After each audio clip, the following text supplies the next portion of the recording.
Hi, welcome to the course Advanced Analytic Techniques. My name is Ray Pointer and I was the lead author developing the content for this course. Sometimes simple descriptive statistics will tell us what we need to know, in which case we use those simple techniques. But on other occasions we need to dig deeper into the data by using advanced analytic techniques to find the underlying patterns, to establish relationships in the data, and to find answers to the business questions being asked. Using advanced techniques allows us to dig deeper into the data, but it does raise some challenges. In particular, 1. Using advanced techniques such as logistic regression or conjoint analysis requires a good knowledge of the techniques, which may mean utilizing the assistance of a marketing scientist or other expert. 2. Many of the techniques we cover in this module, such as cluster analysis, require larger datasets than might be typical with a simple market research project.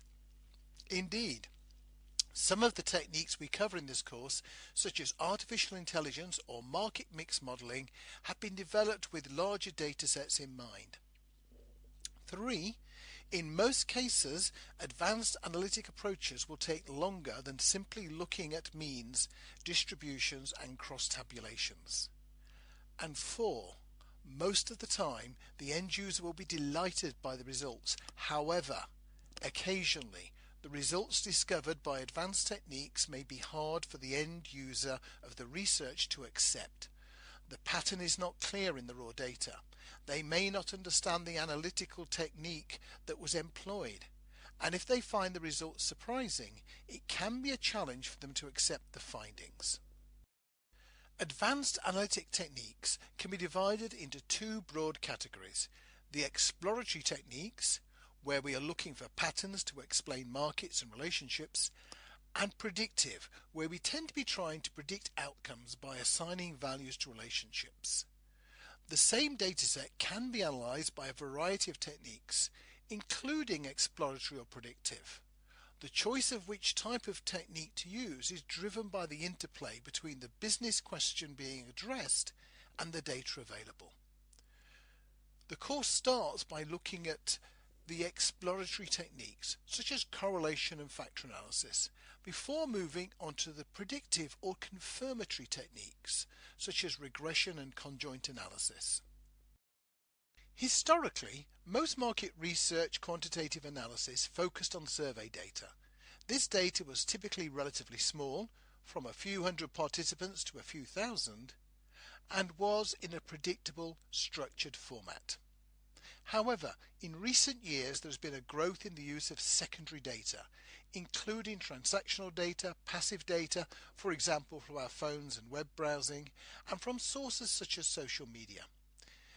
This data tends to be larger, sometimes qualifying as big data.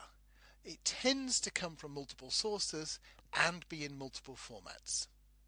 Survey data has traditionally been processed using software tools specifically focused on survey data, such as SPSS, but secondary data is more likely to be processed by tools less familiar to market researchers, such as R and SAS.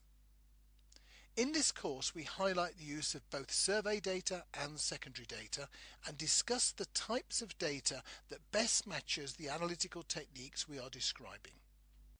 In this course, each analytical technique is introduced with a short table outlining what is it, why is it useful, what does it deliver, the degree of specialism, which outlines whether this is a technique that most researchers should be able to use, through to those that require people with advanced analytical skills and experience, and the caveats and bear traps, which outline where the technique might work and ways that it can be easily misapplied. So now it's time for you to get started. During the course, you'll be adding to your research toolbox, providing you with new and better tools to help organizations make better decisions. In addition to me, there was a whole team of people making the course possible, and I'd like to highlight a few key people: Paul Hunter and Chuck Chakrapani, who were the reviewers for this course; Pam Bracken and Reg Baker, who were the key links for the University of Georgia and MRII; and the Web ID team at the University of Georgia, who put all of the materials together.